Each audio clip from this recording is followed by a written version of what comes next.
되어져 갑니다. 마지막 장입니다.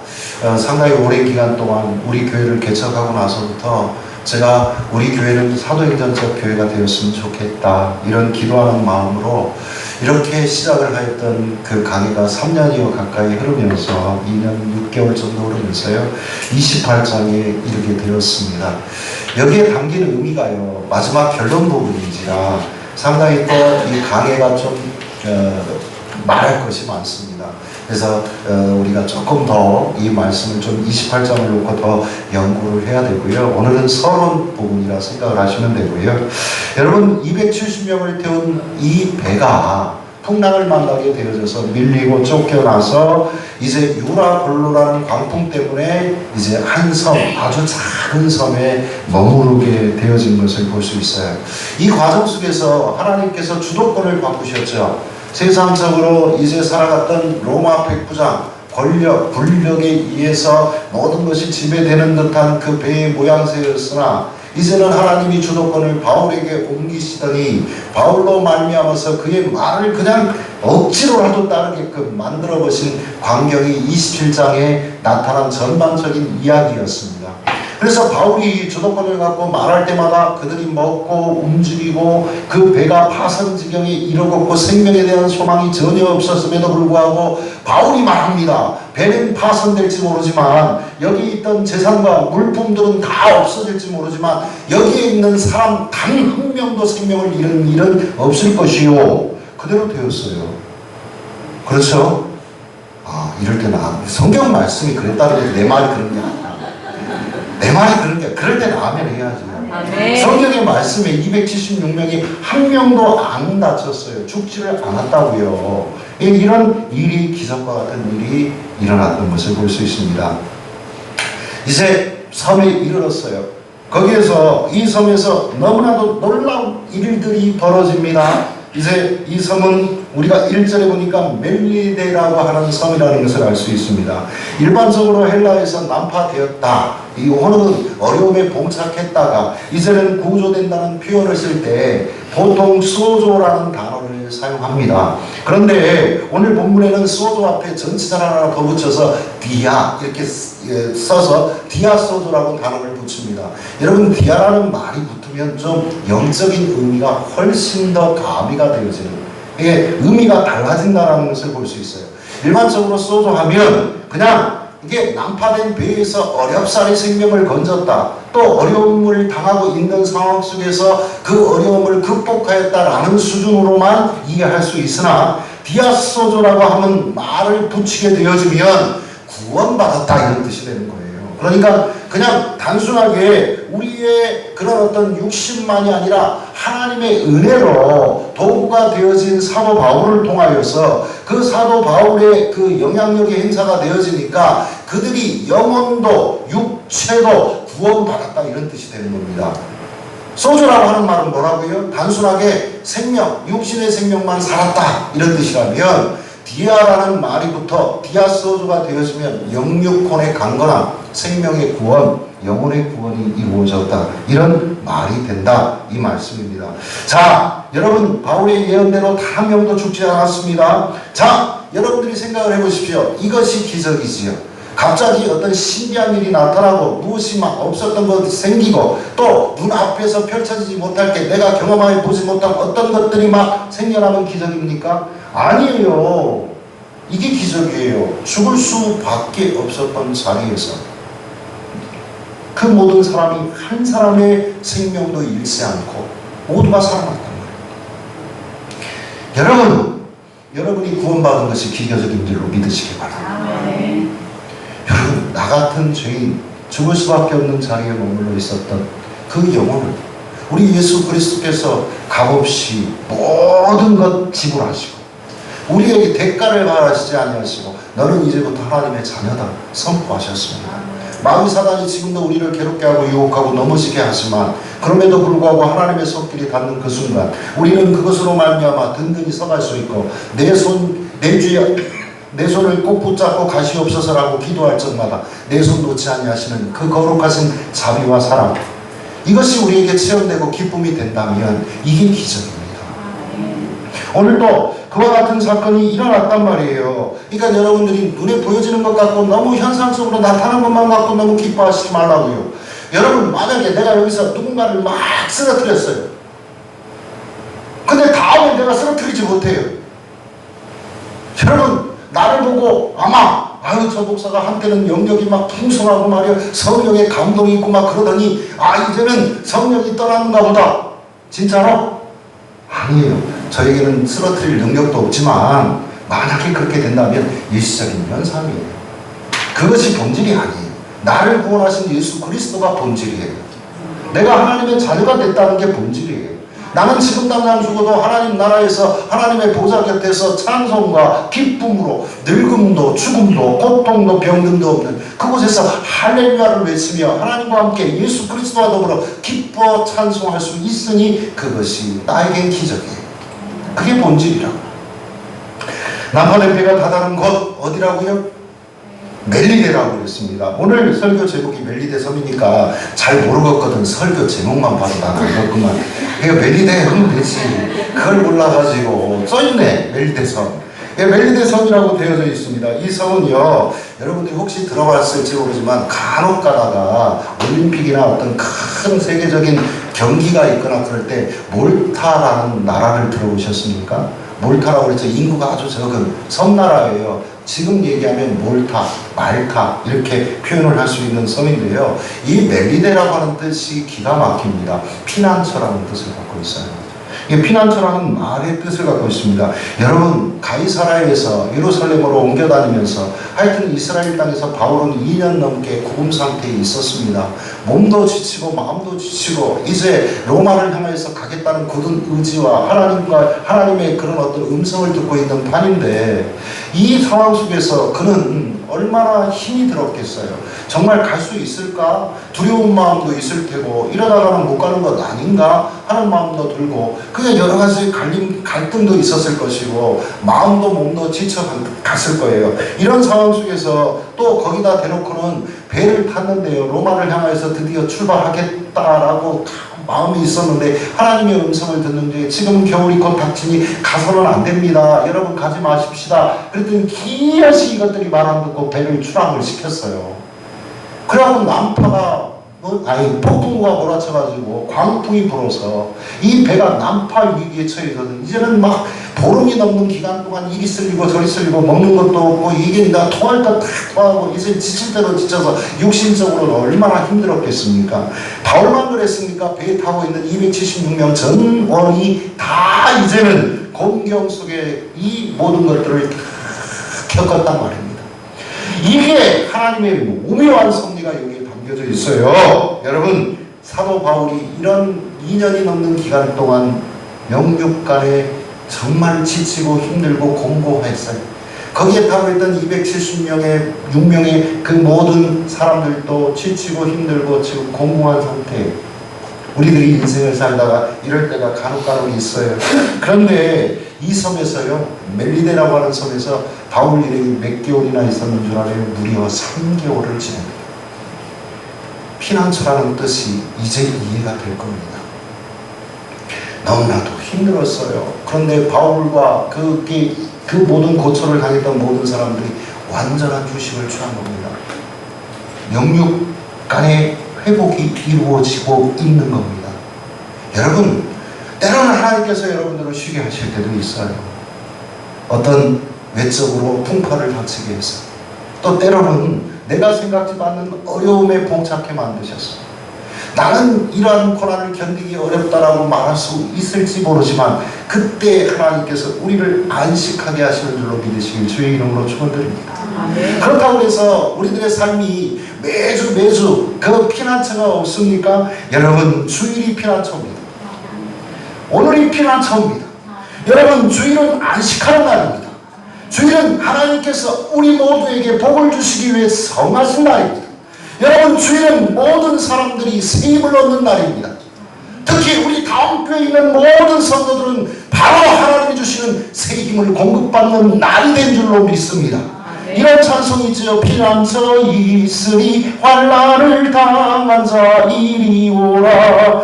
땅들이 변하고 물결이 일어나 산 위에 넘치네. 두렵지 않네. 큰일 났어요. 그죠? 두렵지 않습니다. 피난처가 주일입니다. 일주일 동안 세파에 시달립니다. 한동안의 삶이 내가 정신없이 올라와서 어떻게 살아왔는지 모릅니다. 자식이 치이고 남편이 치이고 아내이 치이고 물질 때문에 공격에 처하고 또 인간관계에 실패해서 내 마음속에 부담이 너무나 많습니다. 어디로 가야 될까요? 교회에 오시면 됩니다. 이 주일을 찾아서 이 안식하는 날 여러분의 마음을 하나님께 드리고 예배 가운데서 주님을 만날 수 있기를 간절히 축원합니다. 진짜 만나셔야 됩니다. 여러분은 이 만남으로 또 한 주간을 살아가는 새 힘을 얻습니다. 주일에는요, 우리 교회는 회의 조금만 합시다. 회의가 있을 때 제가 늘 드리는 말씀이지만 우리 교회에 무슨 어떤 일들이 생기면 저는 회의에 붙일 겁니다. 근데 너무나 길게 가지 맙시다. 짧게 하고요. 어떻게 해야 되겠습니까? 빨리빨리 밥 먹읍시다. 제가 먹는 걸 좋아해서요. 오늘도 우리 장은경 집사님이 그거 뭐라고 그래요? 그거 싸운 거 떡갈비? 맞아요? 제가 좋아하는 건 어떻게 알아갖고 제가 겁나게 좋아합니다. 아니 빨리 밥 먹어야 돼요. 좋아하는 게 우리 딸이 웃잖아. 아빠가 좋아하는 줄 아니까. 그러니까 이렇게 되어지는 거예요. 그래서 너무 좋습니다. 그거 빨리 먹고 싶습니다. 그렇다고 설교를 대충 해서도 안 되겠어요. 어찌됐건 우리의 만남이, 우리의 이 예배 자리가 하나님과의 만남이 되어지고 성도와 성도 간의 만남이 되어져서 여러분들의 마음속에 평안이 있고 여러분들의 마음속에 정말 무거운 짐들이 내어져서 아까 우리 이곳사님께서 기도하신 중에 쉴 만한 물과 푸른 초장으로 인도하시다 달라는 그 기도처럼 이곳이 푸른 초장이고 이곳이 쉴 만한 물가가 되어질 줄로 믿으시길 주의 이름으로 축원드립니다. 그래서 편안해야 돼요. 여러분 주일에는요 거룩한 수다를 떱시다. 그래서 여러분들 서로에게 하나님께서 여러분들을 축복하기를 기원합니다 라는 소리가 자연스럽게 나오기를 바랍니다. 제가 여러분들과 예배를 마치고 나면 꼭 손 붙잡고 기도하듯 제가 한마디 뚝 던지죠. 축복합니다. 이거는 목사가 하는 게 아니라 하나님이 주시는 것으로 믿으시길 주의 이름으로 축원드립니다. 그래서 늘 여러분들도 축복을 빌어주세요. 그래서 주일이 되어지면 하나님께서 우리와 함께 하시는 날이니 새 힘을 얻어서 일주일을 살아야 할 용기와 담대함도 우리에게 주실 줄로 믿고 성도와 성도의 만남을 통해서 여러분들이 안식을 얻으시기를 주의 이름으로 축원드립니다. 서로에게 피난처가 되십시오. 불편한 관계가 되지 마시길 바랍니다. 여러분들을 내가 봤을 때 정말로 위안받기를 원합니다. 일주일 동안 저도 굉장히 힘들었어요. 이쪽 저쪽 왔다 갔다 하더라고요. 지난 금요일에는 어찌나 바빴는지 모릅니다. 뭔 회의가 이렇게 많은지 모르겠어. 이러다가 회의주의자 되려고 걱정인데 어찌됐건 그렇지만 여러분들 보니까 좋습니다. 여러분 감사합니다. 여러분은 나를 보니까 하나도 안 감사합니다. 여러분 하나님은 지치고 공고한 바울과 그 일행들에게 피난처를 예비하셨던 거예요. 그리고 여기에서 놀라운 일이 벌어졌어요.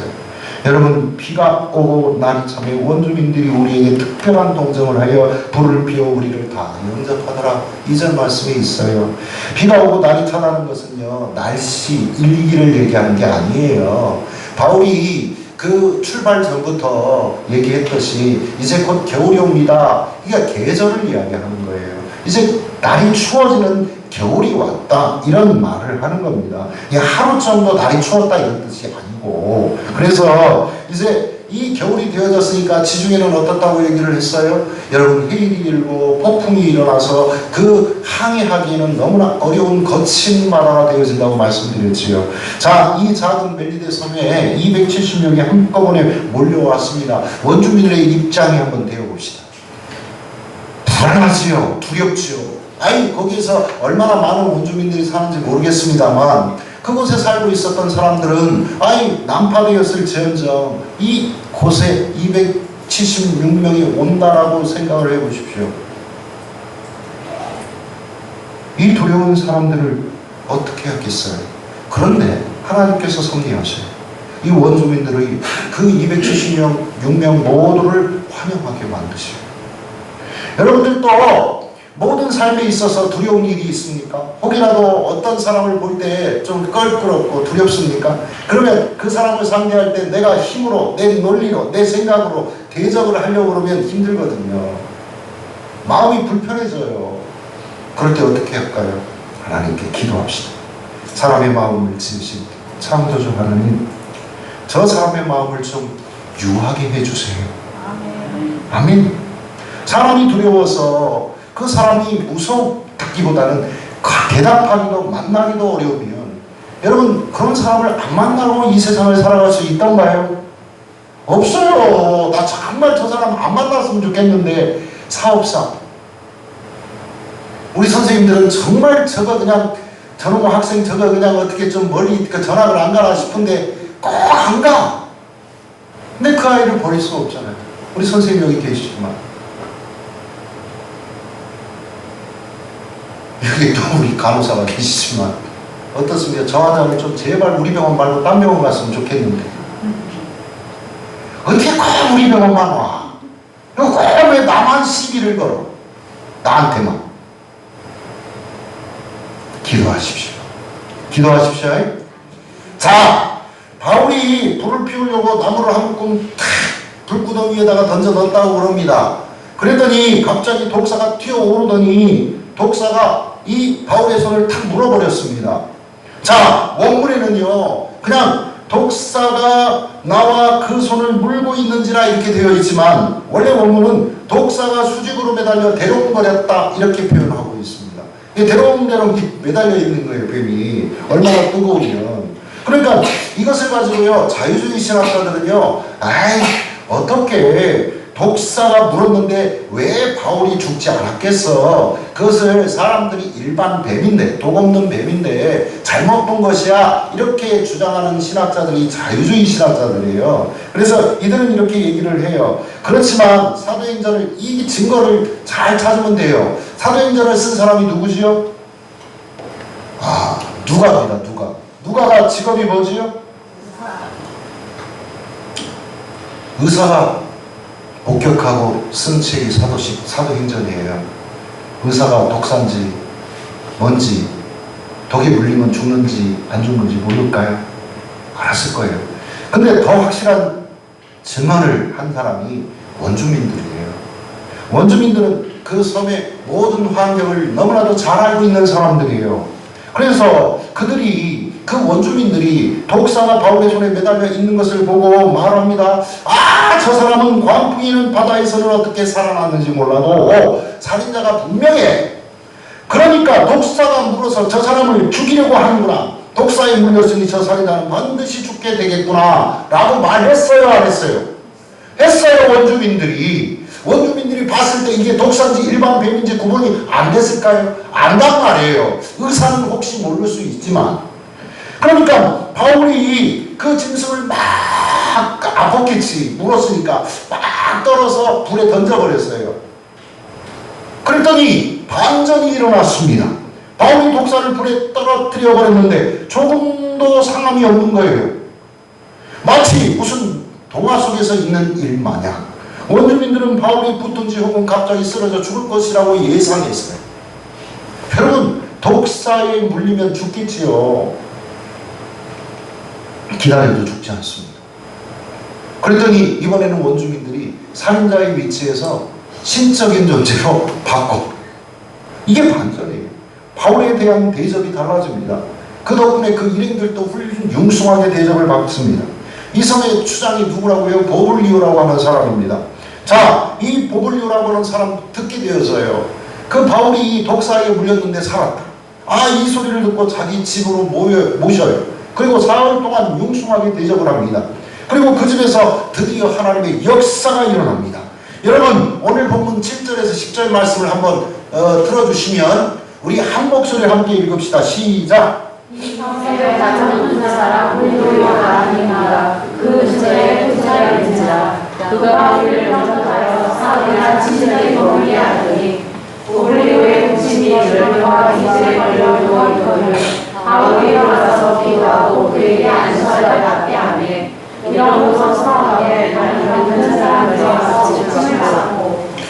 공의로 우리를 대접하고 떠날 때에 우리 쓸 것을 배에 실었더라. 아멘. 자, 추장의 집에 갔습니다. 마치 베드로의 장모가 열병을 앓는 것처럼 이 아버지 역시도 지금 열병과 이질에 걸려서 많이 앓고 있는 광경이 보이게 되어집니다. 사도 바울이 이걸 그냥 보고 있었겠습니까? 가서 기도해주고 안수해 주었어요. 안수 기도해 준 거예요. 그랬더니 어떻게 되었어요? 그 모든 질병이 떠나게 되어집니다. 그 소문이 또 그 섬 일대에 퍼지게 되어져요. 병든 사람들이 다 찾아왔습니다. 그리고 바울이 기도할 때마다 고침을 받는 역사가 일어났습니다. 이러한 섬세한 하나님의 손길과 기적을 성경 전체의 맥락 가운데서 구속사적인 관점에서 우리가 살펴봅시다. 단순하게 여러분들이 생각을 하기에 이 표적과 기사 그리고 병고침의 역사가 일어난 것에 대해서 기적이 일어났다, 나음이 있었다, 의사도 못 고치는 병, 저 사람들 정말 수년간 수십 년간 많게는 그냥 일평생 동안 절름발이로 눈먼자로 그리고 너무나도 힘들게 살아왔던 인생들인데 저 신과 같은 존재인 바울이라고 하는 이가 손을 얹어 기도하니 모두가 나았다. 아이고 저 사람 훌륭하다. 이러고 성경이 매듭을 지었을까요? 아닙니다. 목적이 있어. 하나님께서 바울 아닌 다른 어떤 선지자나 사도에게 치료의 은사를 베푸신 것, 치유케 하신 것, 이 모든 일들은 복음 전도와 관련이 있습니다. 하나님의 구원의 역사가 깊이 관계되어져 있다는 것을 아셔야 됩니다. 중요한 건 단순히 육체적인 질병 치유, 육체적인 생명의 구원에 끝나는 것이 아닙니다. 그들의 영혼을 불쌍히 여기신 하나님께서 바울의 손길에 치유의 역사를 불러일으켜서 성령의 감동으로 치유하시고 그들에게 말씀이 임하게 하시어 진정으로 하나님의 사람으로 거듭나게 만든 겁니다. 이게 궁극적인 목적이에요. 예수께서 이르시되 또 이르시되 너희는 온 천하에 다니며 만민에게 복음을 전파하라. 믿고 세례를 받는 사람은 구원을 얻을 것이요 믿지 않는 사람은 정죄를 받으리라. 믿는 자들에게는 이런 표적이 따르리니 곧 그들이 내 이름으로 귀신을 쫓아내며 새 방언을 말 뱀을 집어올리며 무슨 독을 마실지라도 해를 받지 아니하니 병든 사람에게 손을 얹은 즉 나으리라 하시더라. 마가복음 16장 15절에서 18절의 말씀. 예수님이 우리에게 말씀하십니다. 복음이 확장되고 전파되는 곳에 우리가 지금은 어떻게 봅니까? 우리들의 신앙 잣대를 잘 염두에 두어야 될 부분이에요. 내가 예수를 믿는 목적이 부자되기 위해서, 내가 예수 그리스도로 말미암아서 병의 고침을 받기 위해서 예수를 믿는다면 1차원적인 그런 신앙밖에는 되지 않아.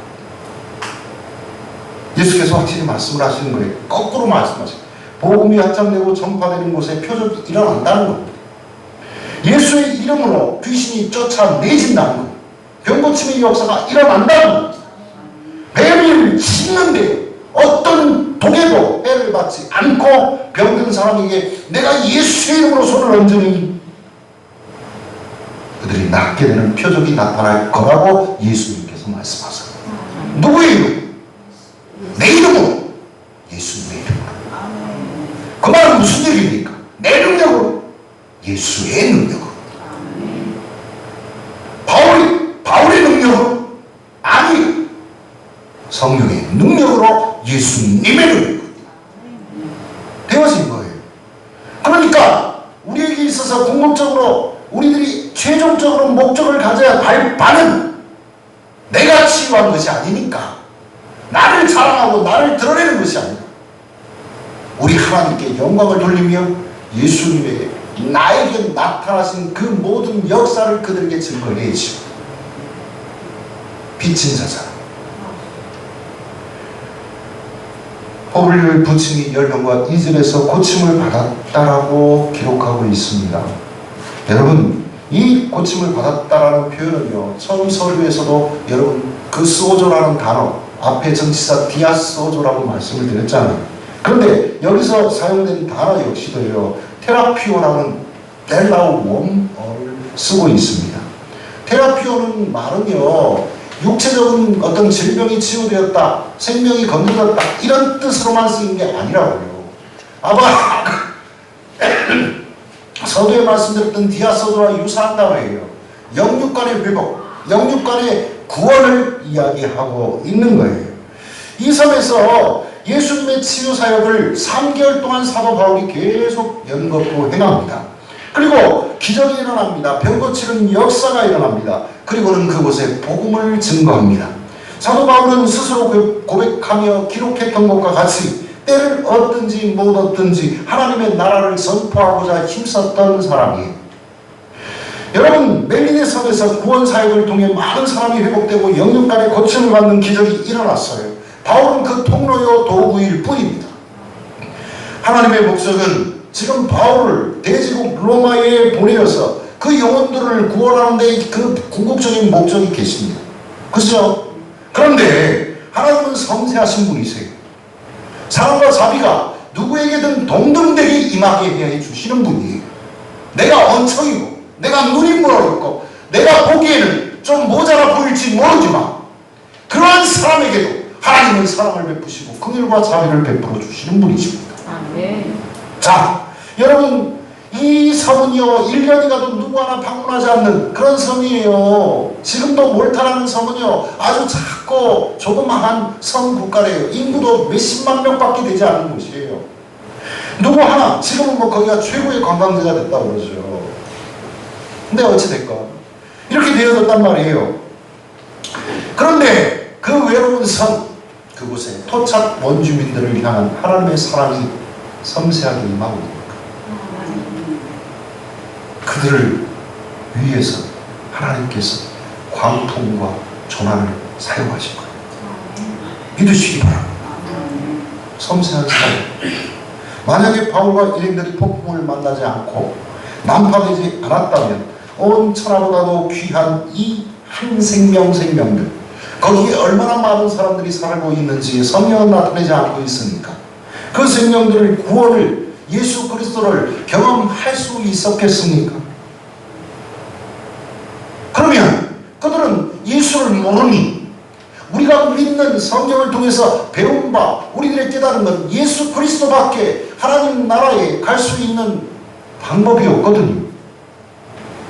이 섬을 통째로 구원하시고자 하는 하나님의 놀라운 섬세하신 섭리요, 그 사랑을 우리가 오늘 또 만나게 되어지는 거예요. 여러분들이 지금 있는 그 일터, 여러분들이 살고 있는 그 지역, 여러분들이 다니고 있는 이 교회를 통하여서 하나님께서 여러분들을 통해 무엇을 하실지 여러분 늘 준비하시기를 주의 이름으로 축원을 드립니다. 요셉을 한번 기억합시다. 요셉의 인생 가운데 가장 절정이 되는 순간이 언제예요? 여러분 한번 생각을 해보세요. 요셉이 노예로 팔려갔잖아. 에? 그죠? 총리가 됐을 때 그때가 제일 그의 인생에 빛나고 화려하고 절정의 순간이었을까? 아니에요. 물론 그럴 수 있어요. 우리들이 기도하잖아요. 어려운 공경 속에서도 하나님만 붙잡고 하나님의 계명과 그 율례대로 우리가 지켜 살며 우리가 정직하게 음란한 보디발의 아내가 그를 유혹할지라도 꿋꿋이 기다릴 줄 알고 참고 인내하다 보면 나중에 잘 될 거야. 국무총리가 되고. 여러분들 그게 아니에요. 제가 늘 성경 말씀 풀 때 엉뚱하게 풀어서 이 성공 스토리, 여러분 세상 사람들도 우리보다 더 잘 살아요. 예수 안 믿어도 삼성그룹의 회장은 됩니다. 그죠? 그나마 나쁜 짓 많이 하고 있지만 그래도 조금 그 대재벌 가운데에서 그나마 제가 알고 있는 예수를 믿고 있는 사람은 누군 줄 아세요? 한화의 김승현 회장. 여러분 재밌는 거 아십니까? 제가 성공회대학 박사과정 하는데 성공회대학을 지은 사람이 김승현 회장이에요. 건물을 다 지어줬다고 성공의 신학대학을 만든 게 아니라 그런 사람도 조금 있어요. 근데 뭐 이렇게 막 세금 포탈하고 횡령하고 아들들 두 놈 맨날 마약해갖고 잡혀 들어가고 걱정입니다. 자, 어머니가 성공의 신자랍니다. 그래서 그렇게 지어졌다는 얘기가 있고요. 이거는 이제 지나가는 얘기고, 요셉 이야기의 최절정은 요셉이 형들을 만나 하나님의 온전한 계획을 깨닫는 그 순간입니다. 그가 정리가 된 순간이 아니에요. 요셉의 일생에 나타난 모든 일, 결국 형들을 만나니까 하나님이 하셨다는 것을 깨닫게 되어지는 그 순간이에요. 첫째, 하나님께서. 둘째, 생명을 살리시기 위해서. 셋째, 나를 먼저 애굽으로 보내셨다. 이겁니다. 요셉 한 사람 고난 가운데 수십 년, 20년 넘게 그 정말 청년 시절이 없이 노예로만 살았던 인생인데요. 17에 붙잡혀 가갖고 37살까지. 저 같으면 죽어요. 억울해서 죽어요. 형들에게 꿈 한 두어 번 꾸었던 거 얘기했더니 시기와 미움 속에서 설마 동생인 나를 잡아 죽이냐고. 이거 미치고 환장할 일 아닙니까? 지금 마음속에 복수심이 가득해야 될 사람이 누굽니까? 요셉이라고요. 그런데 형들을 딱 보는 순간 울면서 말을 하는 거예요. 창세기 45장에 보면 그런 말을 하는 거예요. 당신들이 나를 이곳에 팔았다고 해서 근심하지 마소서. 한탄하지 마소서. 하나님이 생명을 구원하시려고 나를 당신들보다 먼저 보내셨나이다. 아멘. 여러분, 하나님의 역사는 이렇게 놀라운 거예요. 사도가 우리 광풍을 만나고 전화를 강하게 됩니다. 하나님은 대제국 로마만을 구원하실 계획을 세우신 것이 아니라 멜리데 섬의 영혼들도 구원하시기 위해서 이들을 만나게 합니다. 여러분, 우리 성도들의 인식이 바뀌어야 될 줄로 믿습니다. 여러분, 아무도 귀 기울여주지 않고 허공에 외치는 소리와 같은 미미한 존재였던 죄수 바울의 그 음성이 주도권이 바뀌어서 하나님의 섭리로 설득이 되어지고 그 말이 통하게 되어지니까 그가 이끌어서 한 사람도 죽음이 당하지 않는 상태에서 그 섬까지 도착을 했는데 하나님의 섭리는 내가 생각하는 살았다 여기서 그치는 게 아니라 그 멜리데 섬에 있는 사람들도 다 구원받을 계획까지 갖고 계셨다고. 우리가 때로는 곤란한 지경에 이를 수도 있어요. 그렇지 않습니까? 여러분, 로마의 만 바울도 생각했을 거 아니에요. 대제국 로마만 하나님의 역사로 뒤집어지면 될 거라고 생각을 했는데 하나님은 멜리데 섬도 포함해 모셨던 거예요. 여러분, 지금 우리 장학경 집사님하고 우리 효인이 어디 갔어요? 효인이하고 이제 7월 중순 넘어서 이제 일주일 간격으로 제가 알고 있습니다. 단기 선교를 떠납니다. 팔레스타인으로 가나요? 장 집사님 어디로 가? 효인이는 팔레스타인이고 장 집사님은 타지키스탄. 발음도 어렵구만. 좀 발음 쉬운 데로 좀 가세요. 하여튼 갑니다. 하나님께서 장 집사님을 통한 계획이 있는 거예요. 믿습니다. 효인이가 이제 중학교 1학년밖에 되지 않지만 14살짜리 젊은 아이지만 그 아이를 통한 그 땅 위에 심겨질 하나님의 놀라운 섭리가 있는 줄로 저는 믿습니다. 네. 나보다 나아요. 저는 한 번도 안 나가봤으니까. 그래도 선교는 다녔어요. 저도 인도 땅이고 어디고 일본이고. 이것이 그리스도인이 갖는 시각이 되어져야 합니다. 내가 미미한 존재로 시작할지언정 언젠가는 성도들을 통해서 우리 다음 교회를 통해서 큰 일이 일어날 줄로 믿으시길 주의 이름으로 축원드립니다. 저는 믿습니다. 믿읍시다. 축복합니다. 축복합니다. 기도합시다. 하나님 아버지 감사합니다.